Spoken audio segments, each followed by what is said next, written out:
एक सुनसान स्टेशन पर अरविंद एक ठंडी बेंच पर अकेला बैठा था। एक ही पीली बत्ती के नीचे परछाइयां हिल रही थी। हवा भारी और शांत थी, न झिंगुरों की आवाज न कुत्तों की, बस सूखी पत्तियों की सरसराहट और उसकी अपनी सांसें। उसने अपनी शॉल और कसकर लपेट ली, एक ठंड महसूस करते हुए जो रात की नहीं थी। देहरादून के लिए आधी रात की ट्रेन लेट थी, लेकिन आज रात ये देरी अशुभ लग रही थी। उसने खाली प्लेटफॉर्म को स्कैन किया। टिकट काउंटर बंद था। स्टेशन मास्टर का ऑफिस अंधेरे में था। अकेला, या ऐसा उसने सोचा। उसे किसी के देखने का एहसास होने लगा। अरविंद को अकेलापन पसंद था, लेकिन यह अलग, भारी लग रहा था। वह प्लेटफॉर्म के किनारे तक चला गया। अंधेरे में झांकते हुए उत्सुकता डर से लड़ रही थी। अचानक एक हल्की धमक और खुरचने की आवाज पुराने पानी के टॉवर के पास से गूंजी। उसने देखने की कोशिश की, लेकिन परछाइयां इतनी गहरी थीं कि कुछ भी दिख नहीं रहा था। यह हवा या कोई जानवर नहीं था, कुछ या कोई वहां बाहर था। इंतजार अब सच में शुरू हो गया था। खामोशी और गहरी हो गई। फिर पैरों की आवाज, हल्की, जानबूझकर प्लेटफॉर्म के दूर के छोर से गूंजती हुई, ठप ठप ठप। अरविंद का दिल जोर से धड़क रहा था जब उसने अंधेरे में देखा, लेकिन कुछ भी नहीं दिखा। पैरों की आवाज और करीब आ रही थी, अदृश्य लेकिन साफ। वह जम गया। डर और मोह एक साथ मिल गए थे। आवाज ठीक उसके सामने से गुजरी। ठंडी हवा का एक झोंका उसके चेहरे से टकराया। फिर पैरों की आवाज धीमी हो गई, खामोशी में समा गई। अरविंद ने कांपते हुए सांस छोड़ी। प्लेटफॉर्म फिर से खाली था, लेकिन गूंज बाकी थी। वह अकेला था, फिर भी अकेला नहीं था। रहस्य बस शुरू हो रहा था। कोई अदृश्य चीज उसके साथ रात साझा कर रही थी। घबराकर अरविंद वापस बैठ गया। उसका हाथ एक छोटे कड़े कार्डबोर्ड के टुकड़े से छू गया। एक पुराना रेलवे टिकट, मोटा, फीका, छूने में ठंडा।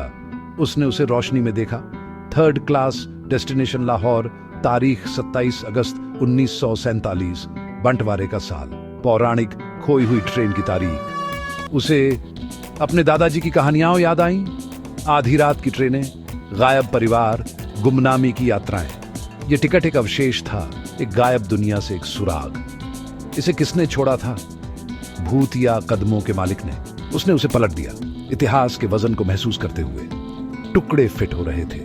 सुनसान स्टेशन, पैरों की आवाज, असंभव टिकट, यह सब जुड़ा हुआ था। एक पहेली अंधेरे में खुद को जोड़ रही थी। टिकट अतीत का एक संदेश था। रात अब केवल शांत नहीं थी, यह भूतियां थी। अरविंद को एहसास हुआ कि वह खुद से भी पुरानी कहानी का हिस्सा था। अचानक एक आवाज रात में फुसफुसाई, कर्कश, हर जगह और कहीं नहीं। वह वापस आ रहा है। स्टेशन मास्टर अपनी गिनती पूरी करने वापस आ रहा है। अरविंद जम गया, टिकट को कसकर पकड़े हुए। आवाज अधूरे कर्तव्य की बात कर रही थी, उन आत्माओं की जिनकी गिनती नहीं हुई थी। स्टेशन मास्टर गायब, ट्रेन से बंधा हुआ, खोए हुए यात्रियों से। उसे हर आत्मा का हिसाब देना होगा, हर एक का। शब्दों ने एक डरावनी तस्वीर बनाई। एक स्टेशन मास्टर जो अपनी ही बही से परेशान था। अरविंद ने खोई हुई ट्रेन, गायब लोगों, अंतहीन गिनती के बारे में सोचा। आवाज धीमी हो गई।